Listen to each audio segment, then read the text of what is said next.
La práctica del yoga. Artículo de la profesora Delia Steinberg Guzmán, publicado el 10 de enero de 2023 en la revista Nueva Acrópolis y extraído de la conferencia dictada en la sede de Nueva Acrópolis de Madrid en 1974. Cuando hablamos de yoga, relacionamos esta doctrina con la India. Incluso el término que empleamos, yoga, proviene del sánscrito.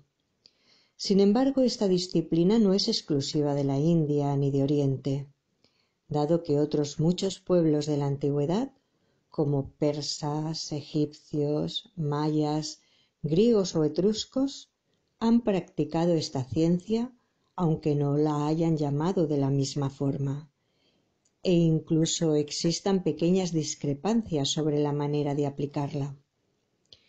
Fundamentalmente, todas las civilizaciones antiguas conocieron esta ciencia de la unión, que tal es lo que significa la palabra yoga. Proviene de la raíz sánscrita yug, que quiere decir eslabón. Intenta transmitirnos la idea de unión, y así la palabra yoga es un sinónimo de nuestra palabra religión, que significa religar, reunir. El yoga es la disciplina que permite reunirse al hombre consigo mismo, con los demás hombres y con Dios.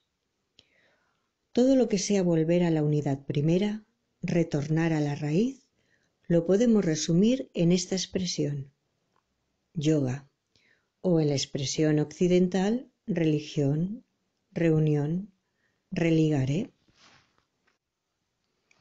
El yoga fue una ciencia reservada para quienes tenían la decidida intención de practicarlo, es decir, de reunirse consigo mismo, con los demás hombres y con Dios. Interpretaciones incorrectas. Hay una tendencia generalizada a comprender no el yoga en su totalidad, con todos los aspectos que abarca, sino a quedarnos con partes del yoga, subyogas, si se puede llamar así, caminos preliminares a los que se les otorga una tendencia radical e individualizada. Tomemos como ejemplo el caso del tan conocido Hatha Yoga, el yoga corporal. En Occidente es casi lo único que se conoce, lo referente al yoga físico, de las posiciones y del dominio del cuerpo. El yoga no son solo posturas corporales. Estas posiciones son el principio de algo mucho más profundo. La mala interpretación ha hecho que hoy se entienda el Hatha Yoga como un método para recuperar la salud, para volverse más joven y más bello. No tendría sentido que estos sabios de la antigüedad hubiesen creado una ciencia para hacer que los ancianos pareciesen niños o que los niños pareciesen ancianos.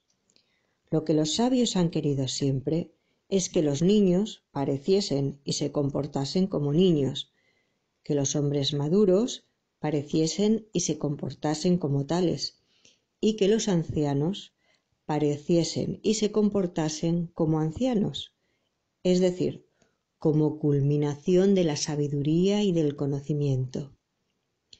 Así pues, uno de los errores a los que conduce la falsa concepción de partes del yoga es el de creer que es una especie de remedio sine qua non para cualquier tipo de dolor físico y que con el yoga todo se resuelve. En otro sentido, se suele creer que el yoga es una manera eficaz de quitar las angustias, los temores y de conseguir un gran éxito en nuestro medio social. Se dice que el yoga nos va a quitar la timidez, la inseguridad interior y lograremos, por una especie de milagro, poder hablar bien, ser simpáticos, agradables y sonrientes. Tampoco eso es el yoga.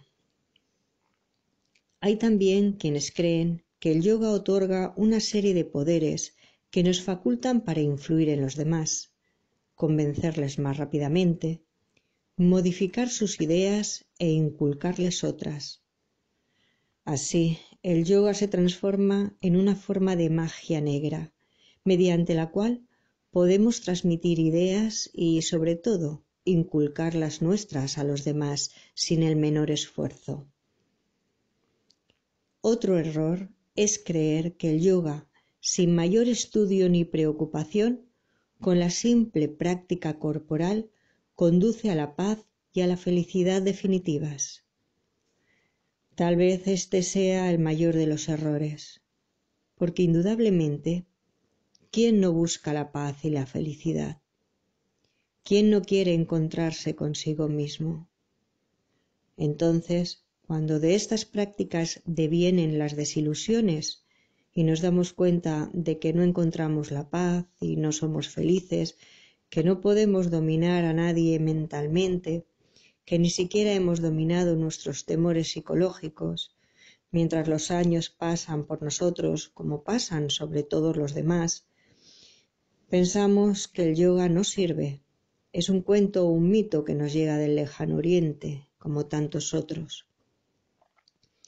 Nada de esto es cierto.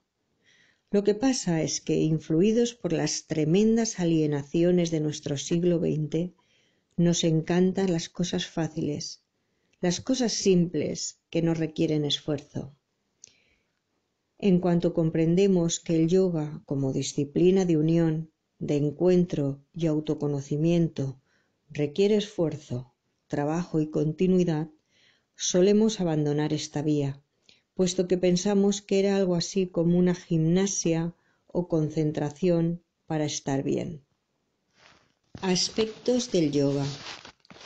Hay una primera parte que los hindúes suelen llamar el pórtico del yoga, el camino inicial, que no es exactamente un yoga, aunque sí una forma para introducirse en él, el hatha yoga. Ese pórtico es el que pretende dominar el cuerpo, la respiración, los músculos, los movimientos y tensiones corporales en general. Dominar el cuerpo no por la satisfacción del dominio en sí, sino porque se entiende que un cuerpo tranquilizado y que el hombre pueda manejar a voluntad permite una mayor evolución mental y espiritual, por cuanto sus deseos se van aminorando poco a poco.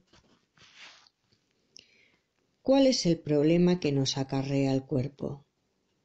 No es tan solo llevarlo con su carga de peso, molestias y necesidades, sino que está acostumbrado a exigirlo todo para sí, y no deja tiempo ni lugar para que otras intenciones o valores asomen. Entonces, la mente y el espíritu se encuentran coartados. Basta con sencillos ejemplos. Cuando necesitamos leer o estudiar y nos proponemos aquietar nuestro cuerpo, ¿cómo reacciona éste? Molesta, siente sed, dolor en cualquier sitio, y dejamos la lectura para mañana. Parece que el cuerpo busca todas las molestias posibles en cuanto le proponemos quedarse quieto para concentrarnos en algo. Quienes alguna vez hemos tenido que preparar algún estudio o examen largo, sabemos positivamente que el cuerpo no resiste esa quietud. Así, el Hatha Yoga pretende educar el cuerpo, conformarlo de tal manera que cuando se le pida quietud o movimiento, él obedezca siempre y sea una entidad al servicio del ser interior y no a la inversa. El Hatha Yoga no está destinado a mejorar ni embellecer el cuerpo, sino que estas funciones vienen por añadidura. Un cuerpo dominado y ordenado se torna armónico, saludable y bello. Esas no son las intenciones fundamentales, pero todo lo demás llega cuando se está armonizado consigo mismo. Pasado este pórtico, tenemos el primer yoga, el karma yoga, el de la acción, qué es lo que significa la palabra karma y que el oriental suele referir no sólo al concepto de acción como una forma de movimiento, sino también a su contraparte, la reacción. En Oriente se hace evidente algo que no siempre terminamos de aceptar de manera definitiva, que nuestro mundo es dual. Todo lo que concebimos es doble. Para nosotros hay luz porque hay oscuridad, calor porque hay frío, bueno porque hay malo, hombre porque hay mujer, silencio porque hay sonido. Nos hemos acostumbrado a catalogar las cosas según pares de opuestos. El oriental, concibiendo esta dualidad, cuando habla de karma, no lo hace tan solo de acción, sino de acción y reacción, un movimiento y la reacción que está implícita en él. No hay acción que no provoque una reacción, ya sea en el mundo físico, psíquico o mental.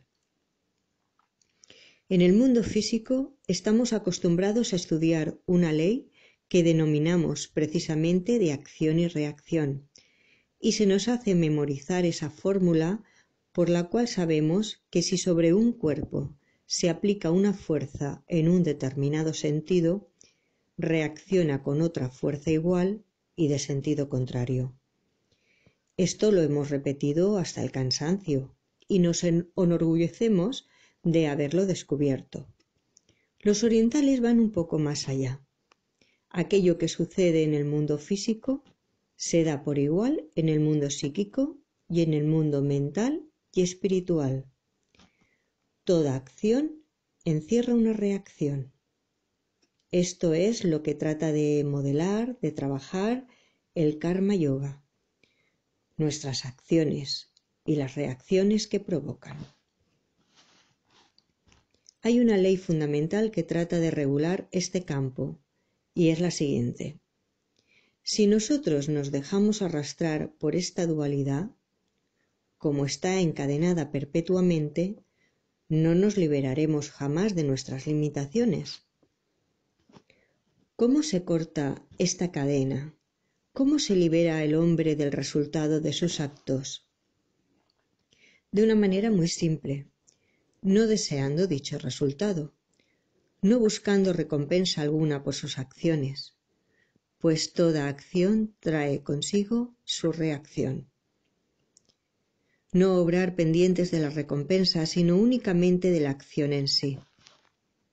Esto requiere, indudablemente, una máxima concentración, responsabilidad, un criterio para entender que aquello que hacemos, lo hacemos porque debemos hacerlo, más allá de la recompensa que devenga. No se trata tampoco de actuar de manera opuesta, quedarse quietos, no hacer prácticamente nada, no motivar reacciones negativas. No se trata de no actuar. Uno de los más sabios libros de Oriente, el Bhagavad Gita, nos dice que la inacción no existe. Nosotros podremos quedarnos quietos en una silla pensando que no actuamos, pero eso es falso. Psíquica y mentalmente seguimos en movimiento y por lo tanto estamos en acción. No podremos evitar las reacciones de nuestro movimiento psíquico y mental. La inacción para los seres vivos es imposible. No se trata de inmovilizarse ni de evadir responsabilidades. Se trata de actuar como todos los días, pero hacerlo de la mejor manera posible, cumpliendo con la máxima responsabilidad, con la máxima conciencia, volcándonos íntegramente en todo aquello que estamos realizando. Y esta es la llave, el misterio, el secreto del Karma Yoga. Superando este estadio del Karma Yoga, deviene otra fórmula del yoga que los orientales denominan Bhakti Yoga. Es el yoga de la devoción, de la religiosidad, el que trata de purificar al máximo los sentimientos. Es el yoga de la entrega del corazón. Aquí entra en juego el grave problema de la religiosidad en el ser humano. Para lograr el yoga en este segundo paso, lo que el hombre debe desarrollar es una profunda religiosidad. Y no nos referimos a una religión o religiones como suma de definiciones determinadas. Aquí no importa remitirse a una fórmula, a algún nombre de Dios, a alguna determinada iglesia, a algún determinado ritual. Se trata de religiosidad en cuanto a ese sentimiento profundo que subyace en el interior del hombre y que nos indica que hay un alma inmortal, la cual terminará por volver a su propia fuente, cuya naturaleza es muchísimo más sutil y profunda. Tal religiosidad suele faltar en quienes pretenden practicar el yoga, y no es culpa del hombre que, harto de buscar, salte de fórmula en fórmula. Esto no lleva más que a una serie de cambios que el verdadero practicante de yoga debe terminar por resumir en el sentido de que todas las religiones, en su naturaleza interna, en su raíz, son idénticas. Todas pretenden religar, unir al hombre con su alma, con Dios. La fórmula exterior podrá ser más o menos diferente según los seres humanos, que somos distintos unos de otros y tendemos a expresarnos según una u otra forma. Mas lo importante es la religiosidad, el sentido de religión. Esta religiosidad, este sentido interno, es lo que para el Bhakti Yoga provoca la limpieza interior, la limpieza de las emociones, cada vez más definidas, más puras.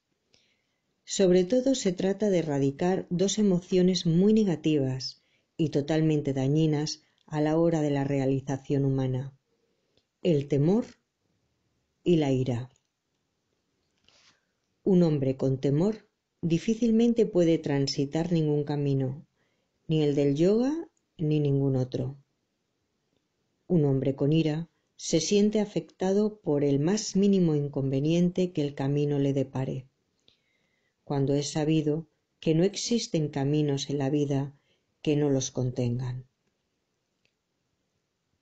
Vivir es un camino y está lleno de inconvenientes, desde los meramente físicos, que nos reporta nuestro propio cuerpo, hasta los psíquicos o mentales, que nos reporta la relación con los demás seres humanos. El hombre que se enoja con sus inconvenientes, que se deja dominar por la ira, es muy improbable que pueda realizar este segundo paso del Bhakti Yoga. El tercer estadio es el Jnani Yoga, el yoga del conocimiento, del discernimiento. Para el mundo antiguo no basta con conocer, con saber, con definir. Hace falta discernir, separar, poder elegir. Eso es lo fundamental. Hay que desarrollar en el ser humano no solo la capacidad de retener conocimientos, sino de elegir, de seleccionar lo bueno de lo malo. En Oriente, esta facultad se denomina viveka, y para simbolizarlo se utiliza la figura de un ave, el cisne negro, que tiene la propiedad de que cuando se le da a beber leche mezclada con agua, según la tradición, puede separar la leche hacia un lado y el agua hacia el otro. Indudablemente esto es un símbolo, pero lo que se quiere expresar a través de él es la posibilidad de separar lo válido de lo que no lo es, lo verdadero de lo falso. En esto consiste la verdadera sabiduría, no en atesorar datos, sino en discernir los válidos de los inválidos, lo beneficioso de lo nocivo para el alma. Este es el camino del Jnani Yoga, el tercer paso dentro del yoga. El cuarto el superior, es el yoga real o Raja Yoga, según la terminología sánscrita. En este yoga se ha logrado un dominio perfecto del cuerpo, de las emociones, de la mente, y ahora se trabaja con un arma mágica, un arma poderosísima, la voluntad. Esta procede de lo más profundo del ser humano, de su cúspide, aquello que hace que nos asemejemos a Dios, aunque sea en un chispazo. En el Raja Yoga se mantiene el cuerpo educado, la psiquis purificada y la mente quieta, para que aquello superior que existe en el hombre pueda reflejarse con toda claridad en el propio hombre. Si poseemos un alma inmortal de raíz divina, ha de poder reflejarse en los principios inferiores, y para ello éstos tienen que permanecer quietos, como un espejo o como las aguas de un lago tranquilo. De todo ello se desprende que el yoga es una técnica, una ciencia efectiva que trata de proporcionar al hombre un conocimiento de sí mismo, claro, real, intenso y sobre todo continuo, no a la manera de un chispazo que se enciende por un instante y desaparece, sino de forma constante. Este es, tal vez, otro de los problemas contra el que tenemos que luchar, nuestra mentalidad inestable, acostumbrada a derivar de un sitio a otro. Cualquiera de nosotros pudo alguna vez haber tenido su experiencia, su momento de encuentro consigo mismo, algún sentimiento profundo, alguna intuición de algo más serio, más hondo. Pero ¿cuánto duran estos instantes? Se nos escapan de entre los dedos como si fuesen agua. Cuando queremos retenerlos, ya estamos pensando en otra cosa, ya nos hemos evadido, ya somos de nuevo los seres vulgares que a diario transitamos por la vida. Lo que pretende el yoga es el conocimiento de uno mismo, efectivo y continuado, es decir, que el hombre pueda seguir conociéndose y pueda avanzar sin pausa por este camino sin perder aquello que conquista, afianzándose poderosamente en sus logros. Para poder lograr este conocimiento de sí mismo, lo fundamental es querer hacerlo, tener inquietudes trascendentes y profundas que nos lleven a conocernos. Conocerse a sí mismo indudablemente no es mirarse en el espejo. Tal vez sea esa la forma más falsa de autoconocimiento. Conocerse a sí mismo requiere decidir, discernir, si el sí mismo reside en nuestra parte animal o está en la parte espiritual. Es decir, que tenemos que autodefinirnos.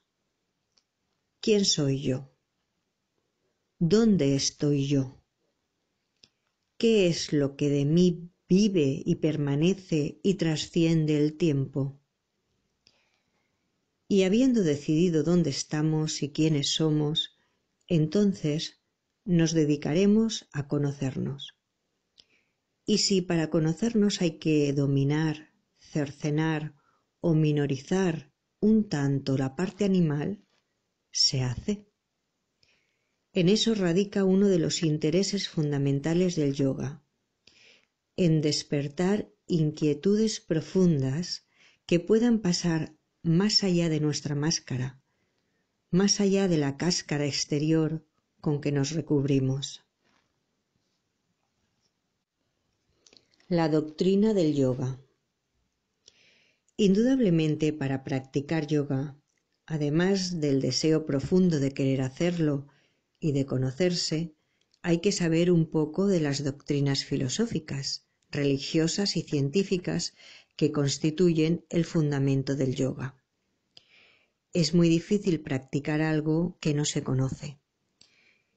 Y si nos referimos, por ejemplo, al yoga de Oriente, al yoga de la India, es indispensable manejar el ABC de esta filosofía para saber qué es lo que buscamos a través del yoga, dado que, como aclaramos desde un comienzo, el yoga va mucho más allá de un sentirse bien físicamente. Y hay que conocer ese más allá, a dónde llegamos, qué buscamos, qué queremos con ese yoga. La filosofía oriental se apoya en un par de leyes, sin las cuales entender el mundo, el universo en general y al hombre en particular es prácticamente imposible. Una de estas leyes es la ley del Dharma.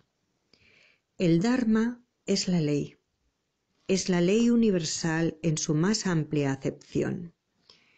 El Dharma lo abarca todo, el funcionamiento de una hormiga, de un árbol, de un sol, de un sistema planetario, de una galaxia. Todo lo que vive, todo lo que se manifiesta, todo lo que vibra, todo está regido por una ley perfecta y matemática, que es el Dharma.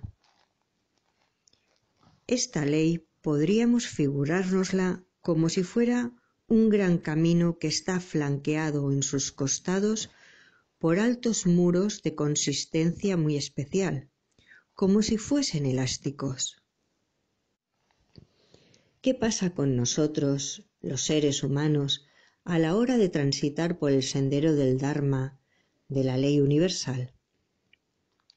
Pasa que somos ciegos y carecemos de comprensión, tenemos poca sabiduría y todavía menos discernimiento. Entonces, al caminar, lo hacemos como un ciego. Vamos andando como buenamente podemos, desconocemos lo que es el camino recto y muchas veces golpeamos sin querer contra las paredes laterales. ¿Qué hacen estas paredes cuando nosotros golpeamos contra ellas?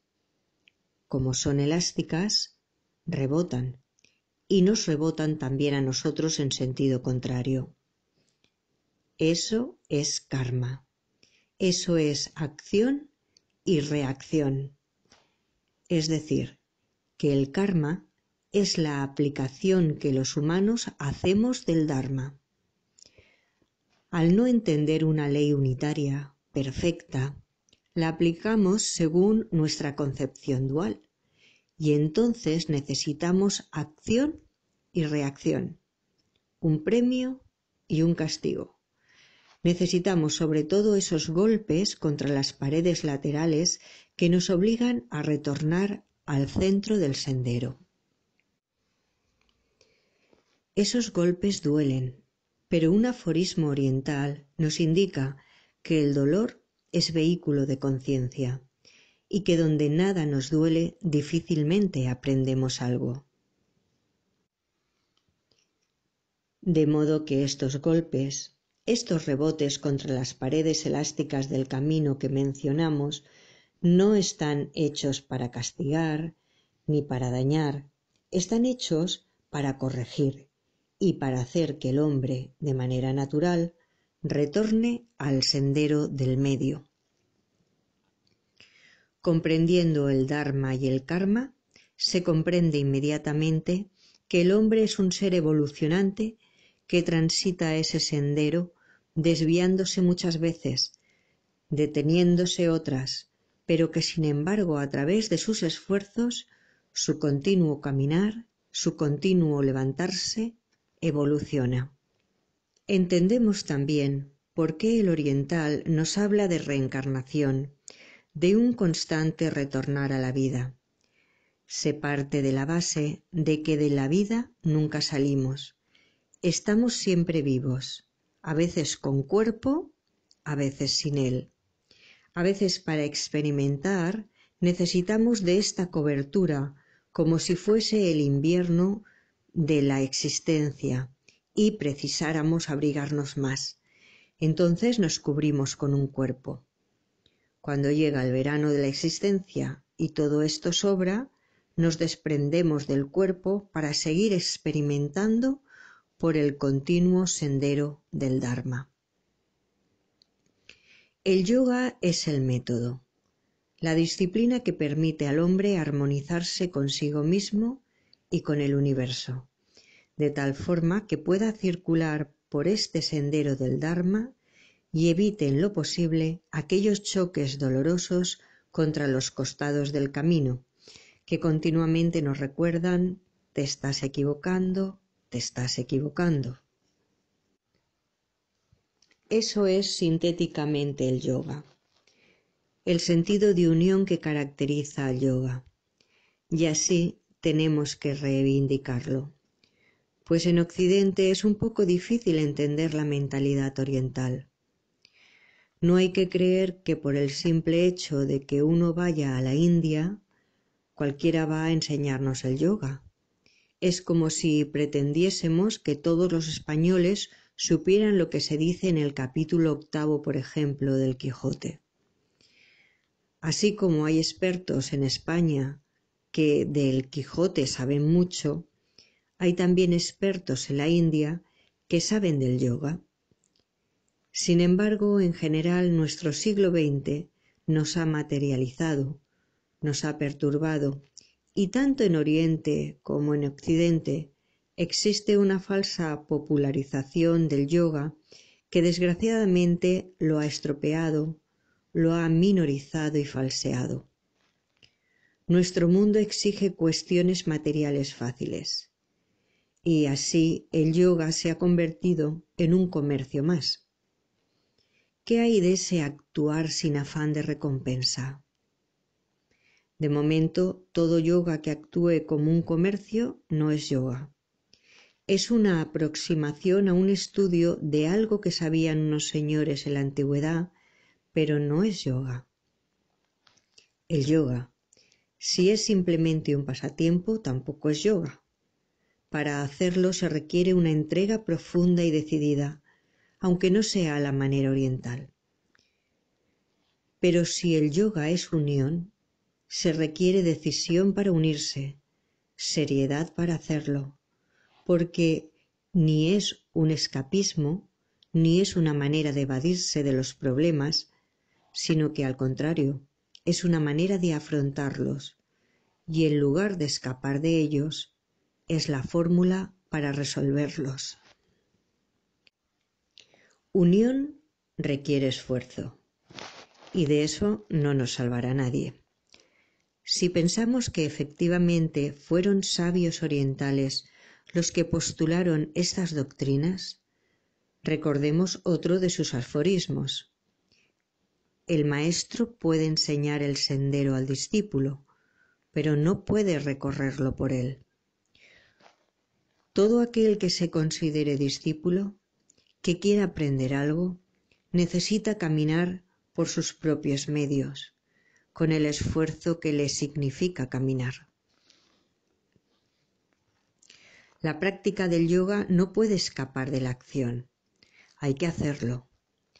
Por eso, a mi modo de ver, y ya que hablamos de las distintas formas de yoga, tal vez para nosotros, para quienes estamos decididos de alguna forma a cambiar, a ser un poco diferentes, a vivir un poco más de profundidad sin conformarnos con vegetar y aparecer y desaparecer de la vida como si fuésemos tan solo una casualidad, la fórmula del yoga más apreciable sea aquella del karma yoga, el yoga de la acción, aquel que requiere actuar sin esperar recompensas, que requiere de nosotros tan solo un poco de generosidad, un poco de entrega, sin pensar qué va a venir a cambio de eso. Un poco de generosidad de corazón, un poco de abrirse hacia el mundo, hacia los seres humanos, dándose cuenta y percibiendo de verdad que el amor es mucho más que una palabra y que en todo ser humano late un alma que vibra, que sufre, que tiene las mismas necesidades o más que la nuestra propia. Indudablemente, estamos todos acostumbrados a que las cosas se nos presenten hechas, La historia viene hecha, viene en libros, es magnífico. Uno abre sus hojas y se entera de todo lo que otros han hecho para nosotros. Y cuando se habla de la historia futura, solemos poner los ojos en otros que harán cosas para nosotros, mientras observamos cómo pasa la vida. El yoga de la acción supone algo muy distinto: actuar, hacer, decidirse, responsabilizarse, tomar conciencia de que el mundo en el cual estamos no es bueno ni malo por ley de causa y efecto, sino que es exactamente el mundo que merecemos. Es el mundo que nos hemos hecho. ¿Es malo? Pues se trata de hacerlo mejor.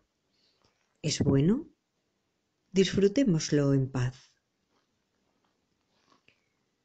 Mas como evidentemente estamos todos de acuerdo en que este mundo no se soporta, que es doloroso, que trae infinidad de conflictos, hay que asumir la responsabilidad que nos enseñan los antiguos sabios del yoga y decir: esto que tengo es lo que me merezco, y si lo quiero diferente, yo, con mi mano, con mi esfuerzo, con mi acción, lo voy a transformar en algo mejor, según mis posibilidades. Es poco lo que puedo hacer, pero es algo, y muchos pocos reunidos hacen algo grande. Todos unidos, eslabonados, mano con mano, corazón con corazón, con este eslabón que hoy hemos denominado yoga, debemos realizar un mundo nuevo, pero que no basta con que sea nuevo, sino que también tiene que ser mejor.